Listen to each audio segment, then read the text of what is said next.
Hello, good morning guys. Welcome to my vlog. Paki-like, share, and subscribe. Ito ang ating lulutuin ngayon, potserong manok. Ito ay first time kong magluto ng potserong manok. So ngayon ang ginawa ko ay magpiprito ako ng ipa-fried ko muna yung chicken. Tapos tsaka ko igigisa doon sa ating mga ingredients na kailangan. So, ayan. So, panoorin natin hanggang dulo.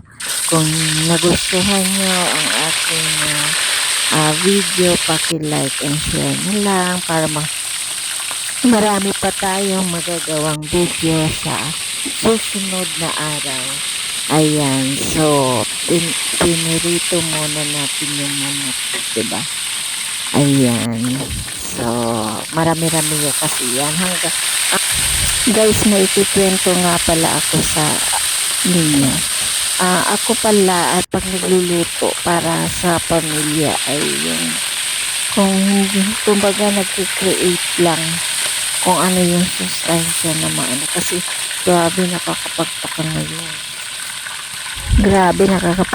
ngayon dahil ang daming mga sakit na kumakalat at saka ang daming yung mga sakit na hindi natin alam bakit minsan ma-experience mo rin yung mga benefits ng niluluto natin. So mas maganda talaga yung mga gulay, mas healthy na pagkain yung mga sabaw na hindi na ginagamitan talaga ng mantika.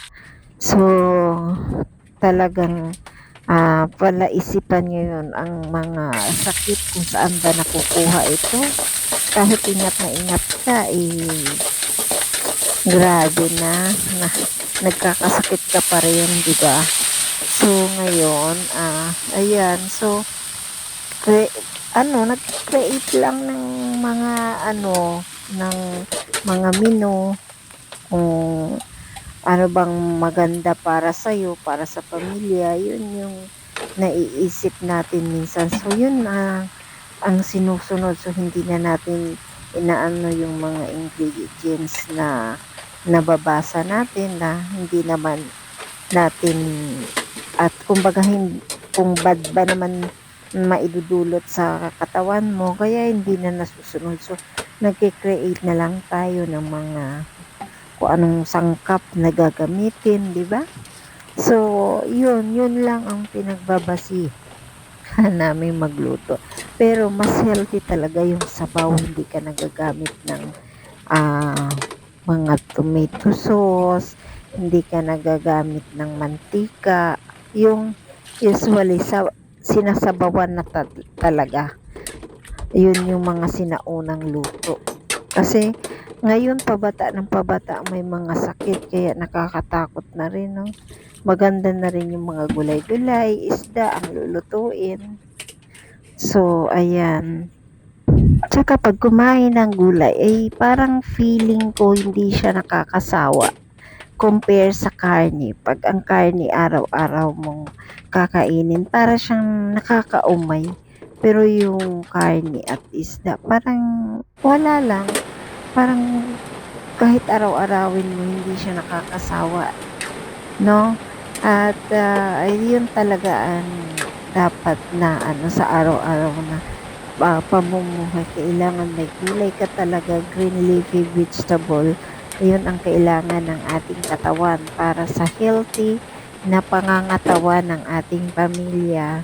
Kaya, so, mag-ingat-ingat lalo na yung mga kabataan ngayon na kung walang luto si nanay na gulay ay hindi makakain kasi hindi nga sila marunong. Kahit ilaga mo lang yan, pwede na ano mo na lang sa konting malasa na kalamansi tsaka konting asin, okay na yun. So, di ba? So, malasahan mo lang yung mga nilaga or suka, pwede na yun. So, yan. So, ito na pala yung pochero natin. So, nilagyan na natin ng gulay. So, ayan. So, ang aking pagluluto pala hanggang gabi na yan, kaya medyo marami. So, isang ulam lang kami sa isang araw. So, hanggang gabi na yun kasi para nakakatipid na rin sa gas. So, yung gas namin dati ay umaabot ng 1 month. Ngayon, kung pagsasabayin ko, umaabot siya ng 3 months. So, malaking tulong na yun dahil sa taas ng bilihin ngayon. Maraming salamat po at